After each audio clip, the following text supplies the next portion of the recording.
spécial pour nous.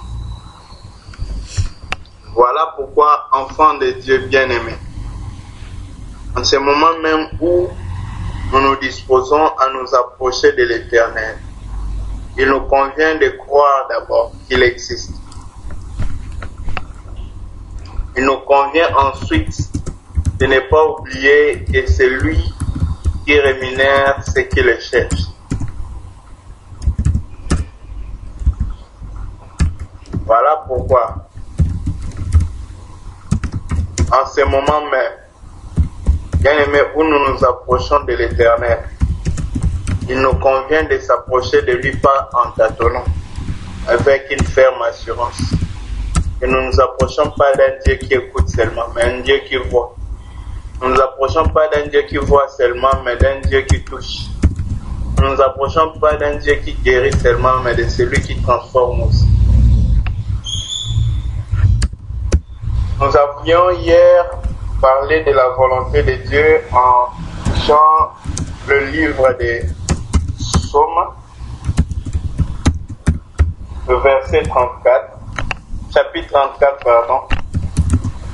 Et nous avons essayé de voir la volonté de Dieu dans nos vies.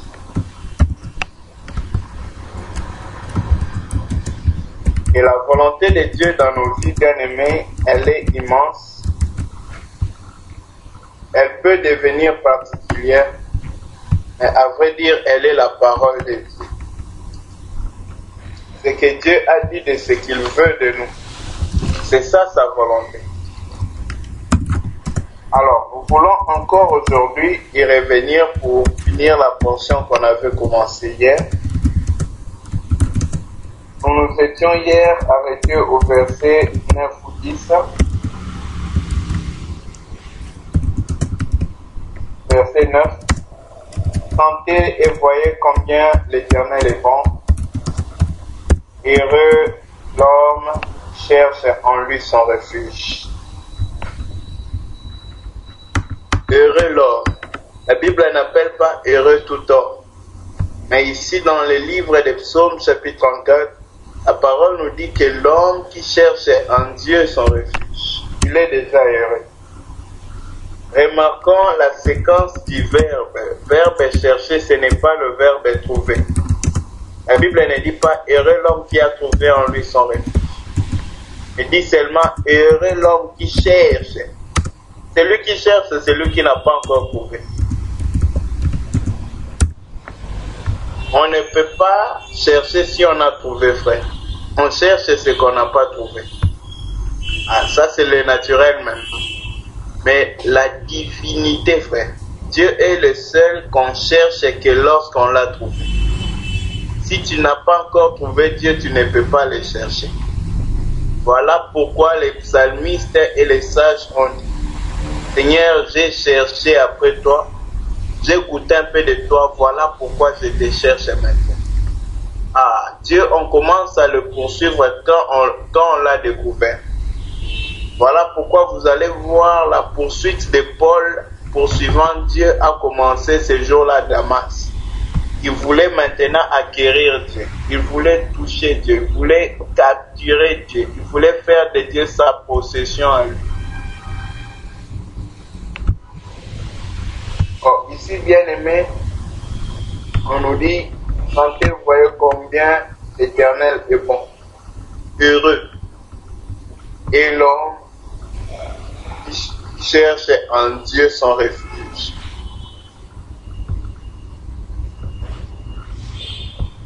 Bien-aimé dans le Seigneur, le simple fait de chercher en Dieu son refuge, c'est déjà une grande bénédiction. C'est déjà une source de la bénédiction. C'est déjà une suffisance de la bénédiction.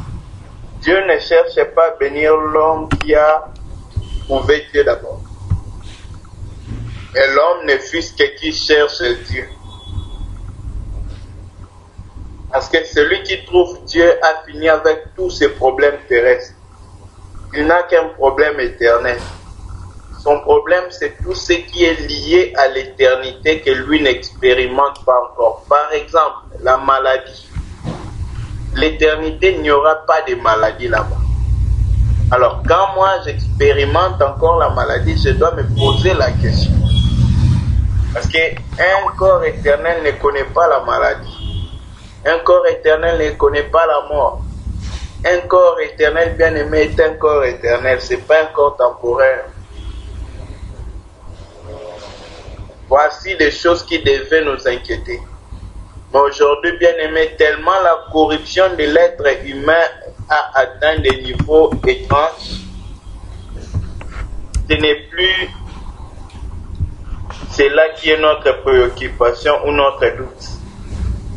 Actuellement, c'est beaucoup d'autres choses.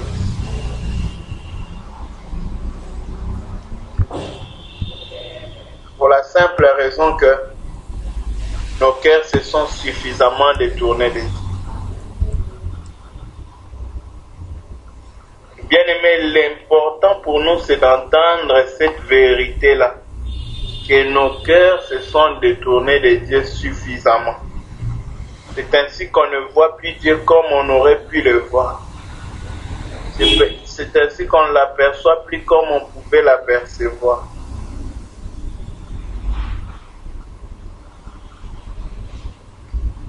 Et c'est la raison pour laquelle on se complaît. On se contente de ce qu'on est, de la marche qu'on a eue avec Dieu.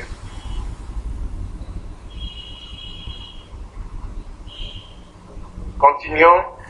Le verset 10 nous dit ceci. Donc nous retenons que dès qu'un homme commence à chercher en Dieu son refuge, il ne devient pas heureux lorsqu'il trouve Dieu. Mais dès qu'il commence à chercher Dieu, il est heureux.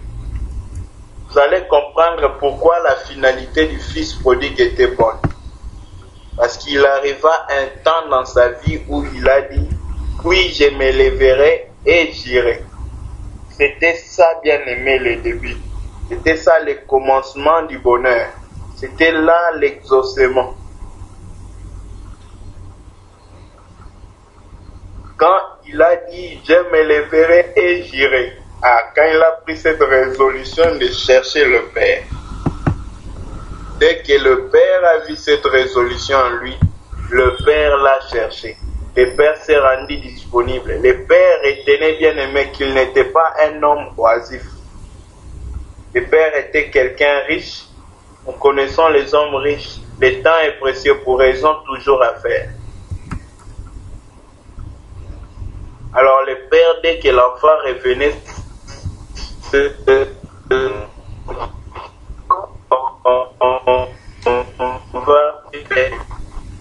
pour venir faire de son enfant le plus précieux, le plus urgent, le plus nécessaire, le plus important à ce moment. Bien-aimé, telle peut être l'attitude de Dieu envers nous. Faire de nous une nécessité, une urgence, une importance, si nous revenons de tout cœur à lui.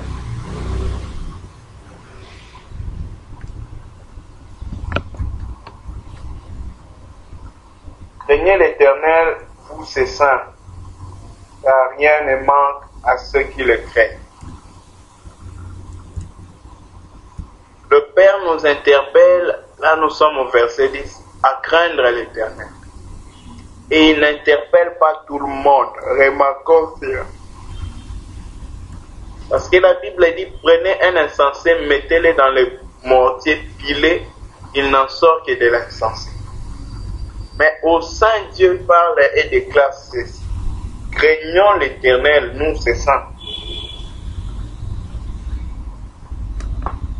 Car rien ne manque. L'Éternel ne prive de rien à ceux qui le craignent. Bien-aimés dans le Seigneur, posons-nous la question si Dieu est fidèle ou c'est nous. Le problème avec ces versets, c'est Dieu qui n'est plus donc de nous qui nous. Lorsque nous sommes privés de quelque chose, je bénis le Seigneur. Hier, on a touché ceci en passant. En prenant le verset de Pierre, on a expliqué le rien que Dieu prive. Et Dieu ne prive de rien de tout ce qui contribue à la piété, à la divinité. pour ceux qui les craignent.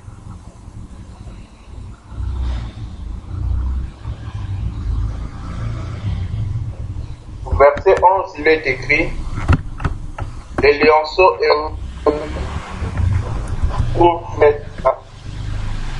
mais ceux qui cherchent l'Éternel ne sont privés d'aucun bien. Bien-aimés, remarquons l'insistance de Dieu ici. Si j'étais un responsable pour nous, prenons le frère si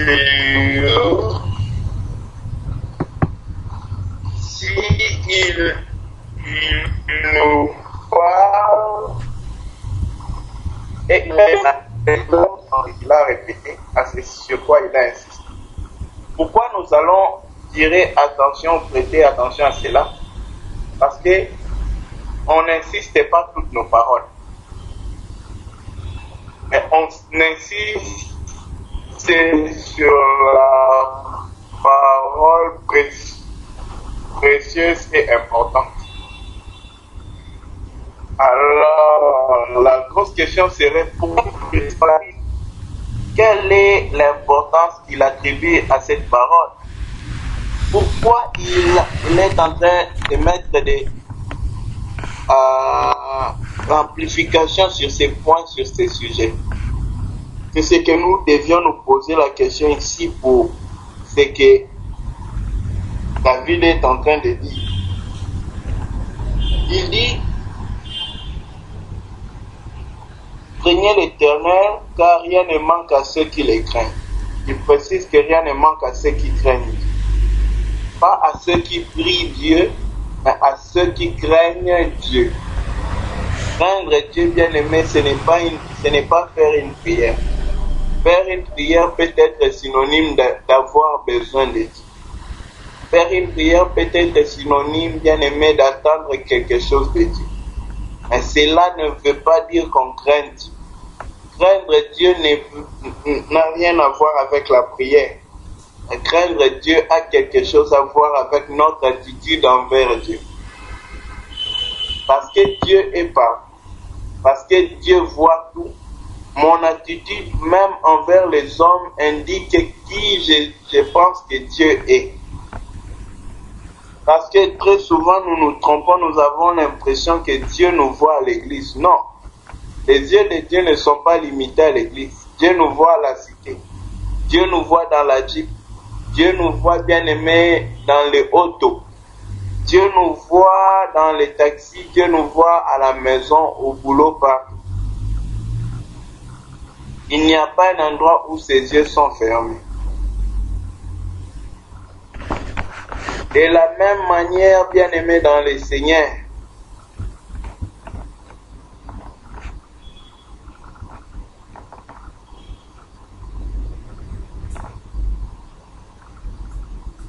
Dieu nous regarde avec amour.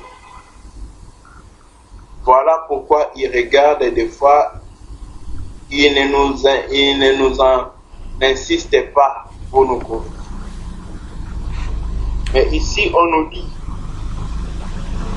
rien ne manque à ceux qui les craignent, mais ceux qui les cherchent ne sont privés d'aucun bien.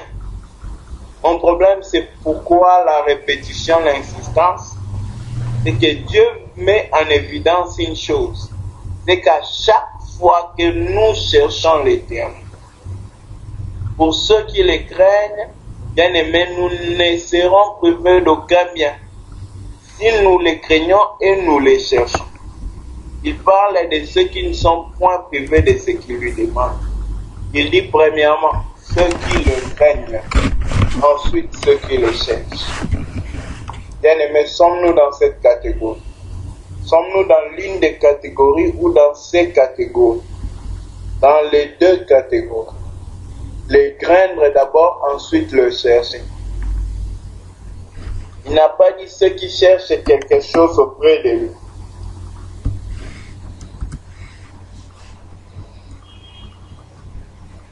Il dit, mais ceux qui cherchent l'Éternel.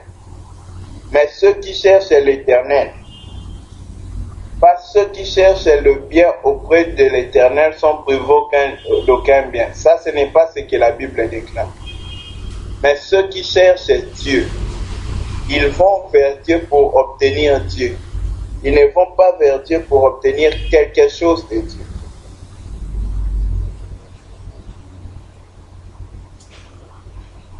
Très souvent, pourquoi est-ce que nous baissons dans notre disposition dans les prières?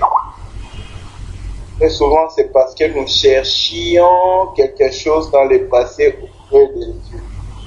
Lorsque nous voyons que ça tarde, lorsque nous voyons que ça ne vient pas, lorsque nous voyons que c'est comme si ça prenait du temps,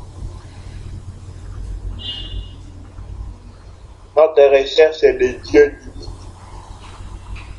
En effet, elle diminue parce que nous pensons que Dieu n'a pas la solution à notre problème. Mais Dieu est la solution à notre problème. Il n'a pas besoin d'être d'abord la solution, mais il est la solution. Il n'a pas besoin d'avoir avec lui la solution parce qu'il est déjà la solution.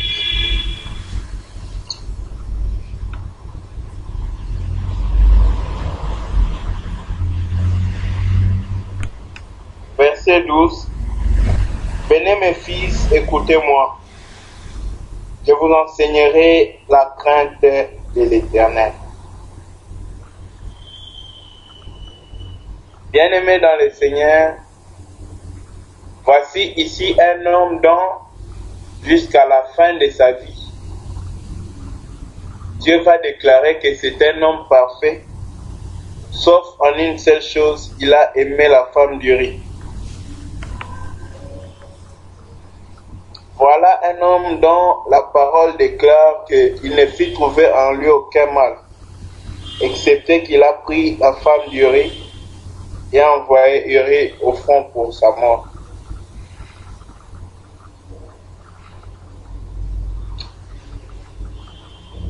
Et ici, il dit, venez mes enfants, je ne vous enseignerai pas les informations sur Dieu. Je ne vous enseignerai pas comment Dieu peut enrichir l'or. Je ne vous enseignerai pas comment Dieu fait d'un homme un roi. Je ne vous enseignerai pas comment être riche avec Dieu, des choses de ce monde. Je ne vous enseignerai pas ceci ou cela. Mais venez mes enfants, je vous enseignerai la crainte de l'Éternel. Bien-aimés dans le Seigneur, voici ce qu'il nous convient d'avoir. Voici la seule chose qu'il nous convient de léguer, d'apprendre aux générations futures. C'est que Dieu existe, c'est que comme il existe, nous devons le craindre. Bien-aimé, un homme qui craint l'Éternel vaut beaucoup mieux que 10 hommes qui marchent cherchant la face de Dieu sans le craindre.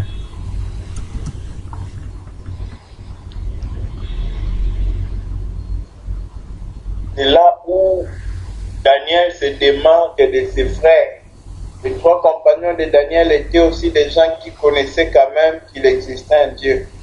Étaient aussi des gens qui s'étaient choisis de marcher dans le camp de Dieu qui défendaient les causes du peuple de Dieu.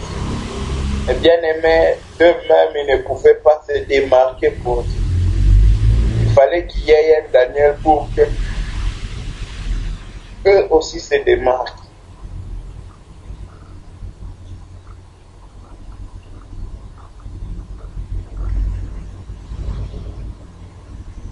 Venez, écoutez-moi, je vous enseignerai la crainte de l'Éternel. Bien-aimés, c'est qu'il nous faut plus que toutes les connaissances. C'est qu'il nous faut plus que tout ce que nous partageons à nos frères. C'est qu'il me faut moi plus que toutes ces paroles que j'ai dites. C'est qu'il nous faut jusqu'au retour de Jésus. Ce n'est pas des prédications. Ce n'est pas beaucoup de choses. Ce n'est pas de mission. C'est la crainte de l'Éternel. C'est la seule chose par laquelle nous pouvons apprendre toutes les voies de Dieu. La crainte de Dieu. car c'est l'aspect capital et nécessaire de tous ceux qui marchent devant la face de l'Éternel. Ils ont la crainte de Dieu devant leur cœur, leur tête, nuit et jour. La crainte de Dieu. Bien aimé, c'est la clé. Ce n'est pas une clé, mais c'est la clé. C'est le commencement de toute compréhension, de toute connaissance. La crainte de l'Éternel. Voilà où nous devons commencer. Et David a dit à ses enfants, venez, moi je vais vous enseigner la crainte de Dieu. C'est que David connaissait la crainte de l'Éternel.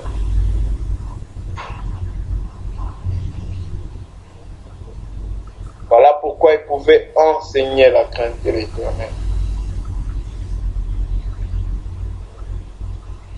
Au verset 13, il est écrit, quel est l'homme qui aime la vie? Voilà ici le bien-aimé David commence par instruire.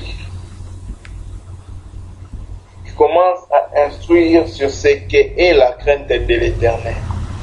Écoutons comment il enseigne la crainte de l'Éternel à ses enfants. Il les a d'abord appelés, venez, mes fils, écoutez-moi, je vous enseignerai la crainte de l'Éternel. L'enseignement commence.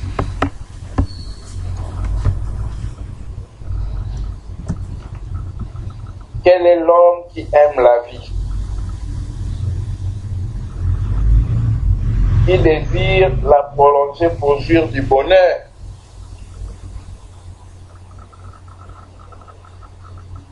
Ici, le Seigneur nous instruit quelque chose par David. C'est sur la crainte de Dieu. Il nous montre ce qui est nécessaire. Qu'est-ce que la crainte de Dieu produit dans l'homme? Lorsqu'un homme a la crainte de Dieu, voici selon la description de David ici, c'est que Dieu pense de la crainte de Dieu. Premièrement, c'est de préserver sa langue. La première fois où Dieu, par David, instruit l'homme sur la crainte de Dieu, il précise ici, bien aimé, dans la première description qui parle, c'est la description de la crainte de Dieu dans l'usage de notre langue. Voilà pourquoi, bien aimé dans le Seigneur, comme nous le disons souvent à tous ceux qui sont célibataires comme moi, on reconnaît qu'un célibataire craint l'Éternel quand il sait attendre jusqu'au jour de son mariage pour pouvoir éviter tout ce qui est relation sexuelle avant le mariage. Et bien aimé, on reconnaît tout homme qui craint l'Éternel d'abord dans la manière dont il se sert de sa langue. Je peux parler, chanter, déclarer, crier que je crains l'Éternel. Et si dans l'usage de ma langue, il n'y a pas de crainte de l'Éternel, voici les étapes. La crainte de l'Éternel nous amène d'abord à éviter de dire des paroles que nous ne devions pas dire. Que ce soit des paroles désagréables, que ce soit des paroles vaines, que ce soit des paroles bien-aimées, comment on dit ça? Méchantes, mauvaises, des paroles indignes d'être, qui n'ont pas raison d'être.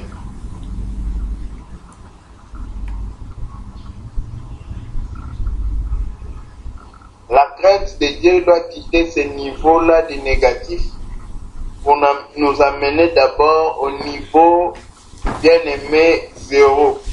Le niveau 0, c'est là où on évite de parler à cause de la crainte de Dieu. Très souvent, nous avons la diarrhée dans la bouche pour parler. Or, bien aimé dans les cieux, Dieu est tellement sage. Voilà pourquoi il nous a créés avec une bouche et nous a donné des oreilles. La conclusion ou l'enseignement là-bas, c'est quoi? c'est qu'on doit beaucoup écouter et très peu parler. On doit beaucoup observer et très peu parler.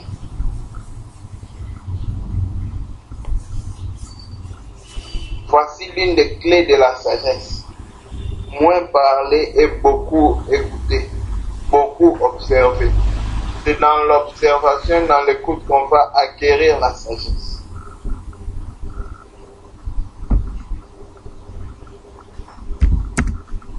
L'homme qui craint Dieu, on le reconnaîtra par sa langue. Et enfin, bien aimé, sa langue va quitter de la langue négative, c'est-à-dire elle va cesser de maudire, de dire ce que Dieu ne prend pas plaisir quand la langue le dit. Il va monter au niveau du silence et à cause du silence, il va augmenter sa sagesse. Dieu va lui donner la sagesse maintenant pour parler. Voici les étapes de la sanctification quant à la langue. Maintenant, situons-nous nous-mêmes. Sommes-nous encore une langue qui parle mal, qui blesse le cœur de Dieu, qui blesse le cœur des hommes? Une langue qui est encore loin de l'Éternel.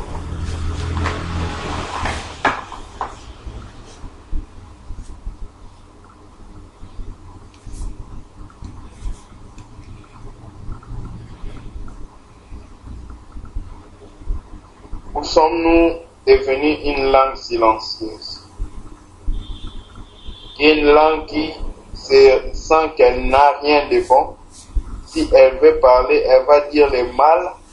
Voilà pourquoi elle ne veut même pas s'ouvrir. Elle reste silencieuse. Or, la parole de la foi déclare: il faut être chaud ou bien être froid. Sinon, Dieu te vomira.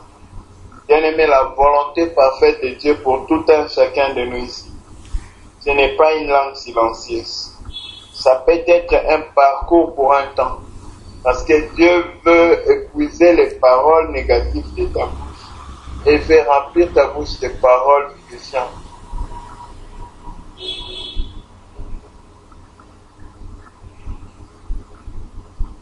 Si cela est un process, c'est pour une raison, pour un but, afin que Dieu nous bénisse au travers de ça.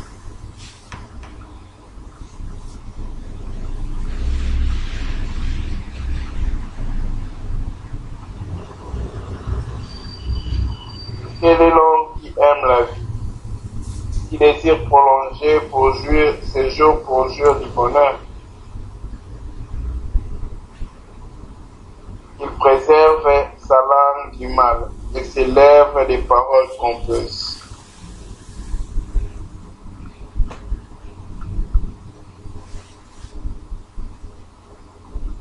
Une longue vie est correspondante à ces choses.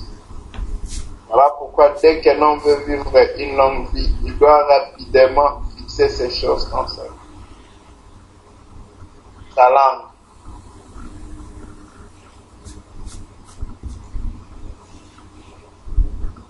Après avoir parlé de la langue comme élément clé par rapport à la sanctification et à la crainte de Dieu, on nous parle ensuite du mal, de la direction du cœur de l'homme envers le mal, de comment l'homme regarde le mal, comment l'homme cherche à fuir loin du mal. Il dit: éloigne-toi du mal et fais du bien, recherche et poursuis la paix. Voici une troisième caractéristique de celui qui réellement cherche l'Éternel. Il éloigne sa langue du mal.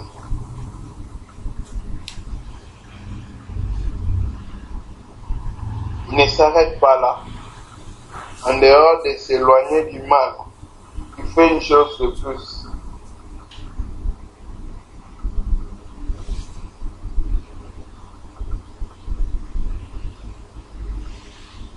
parole déclare: éloigne-toi du mal et fais le bien, recherche et poursuis la paix. Pourquoi, quand il s'agit de la paix, la parole parle de rechercher la paix? On cherche quelque chose, mais on recherche ce qui est rare. Si la parole parle de rechercher, comprenons bien aimé que c'est quelque chose qui est rare, car la paix n'est pas dans ce monde. La paix est si rare dans ce monde.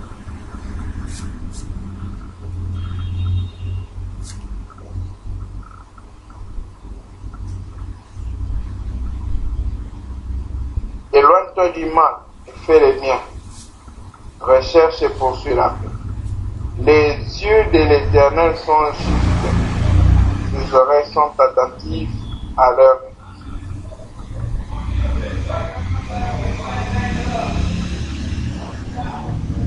Et bien aimé dans le Seigneur, Dieu nous interpelle par rapport aux choses capitales de la vie, pour notre survie et notre bonheur. Dieu nous veut plus proches de la vie.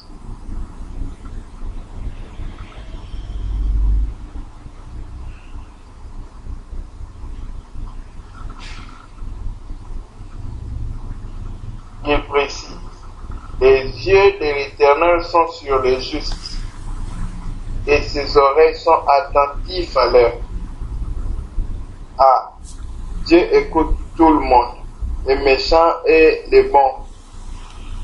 Dieu, bien-aimé, il connaît les besoins de tout le monde.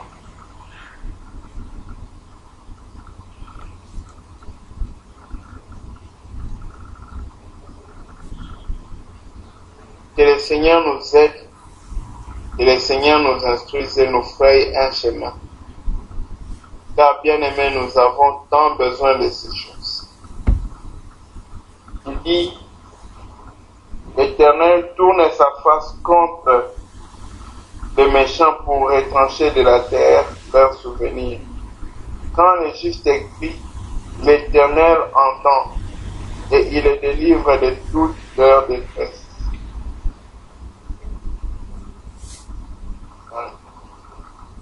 L'Éternel est près de ceux qui ont le cœur brisé. Ah, ici, bien-aimé, on nous parle de la position de l'Éternel et comment notre position peut nous déclarer proche de l'Éternel. Être proche de l'Éternel, ce n'est pas qu'on part à l'église.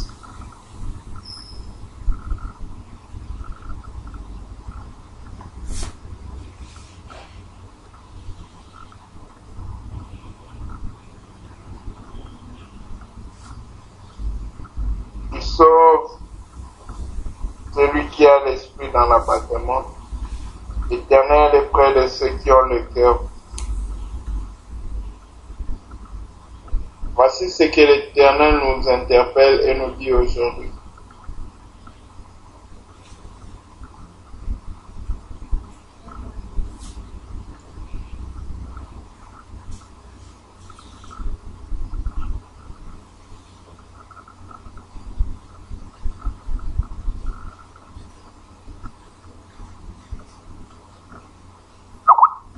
Et bien aimé, pour finir, l'exemple qu'il donne, la précision, c'est que le malheur même atteint les justes. Et le problème, c'est la réaction de l'Éternel face au malheur des justes. L'Éternel est toujours des justes. Quand un juste est atteint par un malheur, l'Éternel s'empresse à lui venir au secours. Il garde tous ses eaux.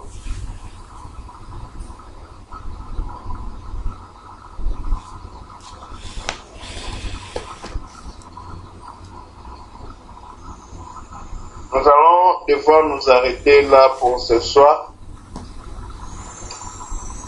Nous allons rendre grâce à Dieu et lui dire merci pour cette parole. Prier afin que ceci devienne une vie en nous. et soit davantage une vie. Prions au nom de Jésus-Christ.